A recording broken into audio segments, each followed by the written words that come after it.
From the sandy beaches of Florida all the way up to the picturesque coast of Maine, the east coast of the United States is full of kiteboarding hotspots and hidden gems. But today we are taking a closer look at an American city rich in history, Charleston, South Carolina. My name is Sullivan. Welcome to Destinations.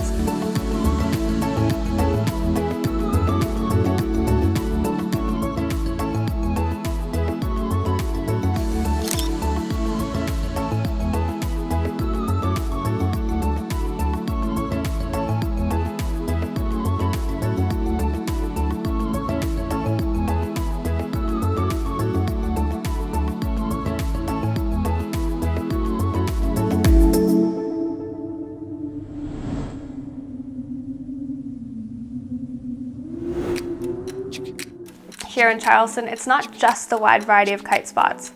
It's the winding rivers and waterways, a network of beautiful islands, each with their own unique personality, and that incredible southern charm. So whether it's kiting, history, art, culture, or that incredible southern hospitality, this is a kite destination that you cannot miss. So we are going to share some intel on some of the kite spots we visited in Charleston, and then we'll tell you all the need-to-know tips for a traveling kiteboarder. It's windy in Charleston pretty much year-round, but the different seasons bring different conditions. So spring and fall kiting means you can expect some stronger winds from 15 to 25 knots and less people on the beaches.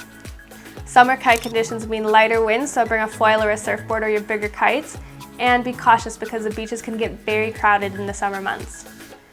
It's also windy in the winter here, but the cooler conditions mean it's usually just the locals that are going out for a shred.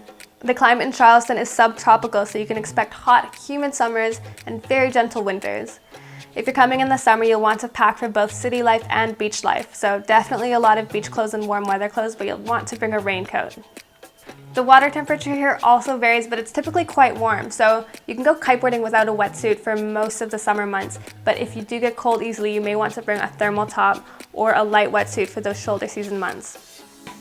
With so many islands and inlets, there are kite spots all over the place in Charleston. So no matter the wind direction, if you're an experienced kiteboarder, you can find a spot to session. A word of caution before we get into the kite spots. The rules for watercraft, that includes us kiters, are very strict here, and they are that way for a reason. So before you go to the beach, be sure to get to know what these rules are and respect them. If you have any doubts, stop into one of the local kite shops or centers and they'll be happy to fill you in. Let's start with some of our favorite all-level friendly kite spots in the Charleston area. Sullivan's Island is a great place to start, and the best known kite spot here is station 28.5. Now this spot is super beginner friendly, and the best times to ride here are spring and fall. It also works well in the summer months, but the beach can get quite busy in those months, which makes it not an ideal place to launch or land your kite, or for beginners. The water here can range from semi-flat to choppy depending on the sides. And on a windy day in Charleston, there's usually a crew here, so be sure to go and say hi to some of the friendly locals. At Folly Beach, there are plenty of good options for kiting, so head east along Arctic Avenue along the beachfront until you're well away from the busy area of the beach and the infamous pier.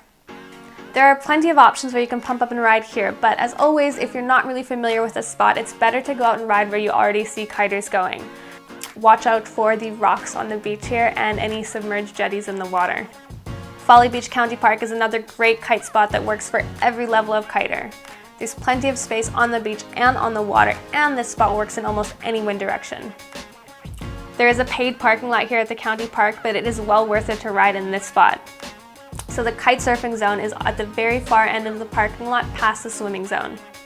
Here you have tons of room to set up on the beach and lots of room to play out on the water. Now there are so many kite beaches in Charleston that it's really hard to know where to start.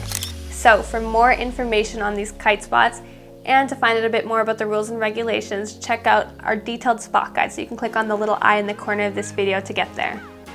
Riding level, there are spots for every level of kiteboarder here, from beginner to expert. And for those kite surfers that are in need of some lessons still, there are also plenty of reputable schools and instructors in the area. Those that are up for a little adventure and want to avoid the busy beaches can organize a boat trip to check out some of the sandbars and beaches that are inaccessible by car. And Charleston also has some amazing surf breaks, so those that like riding strapless or directional will be stoked here when the swell is good. Facilities in Charleston's kite beaches vary from none to a few. So kiteboarders are typically meant to avoid the beaches where there are lots of beach users and swimmers, so there aren't too many facilities on most of the kite beaches. However, there are plenty of kite shops and kite schools in the area, so if you've forgotten anything or need any repairs, there are options available for you. Before you head out to the beach for your first session, you should stop into one of these kite schools and meet some of the locals. The most important thing about kite surfing in Charleston is respect for the rules and regulations. So don't be afraid to ask local kiters on the spots for tips before you set up.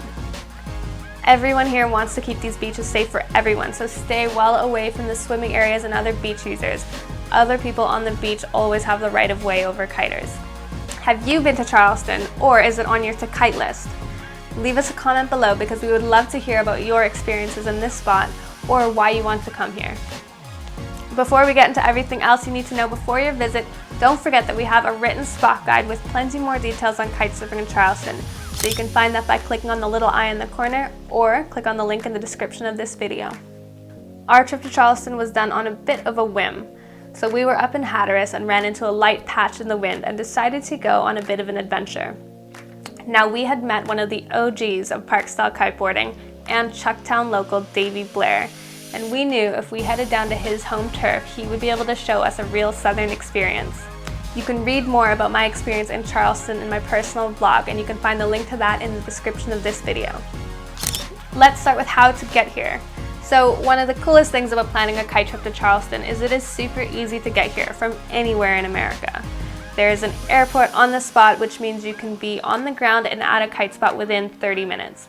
A vehicle is absolutely essential here, so if you brought your own, that's great. If not, rent one when you arrive at the airport because you will need one to explore all the kite spots.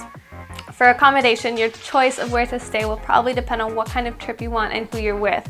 So in the city, you can expect more of a downtown vibe with lots of culture, art, great food, and lots of vibes and nightlife. If you want more beach vibes, you'll probably want to stay closer to the kite spots in one of the beach communities.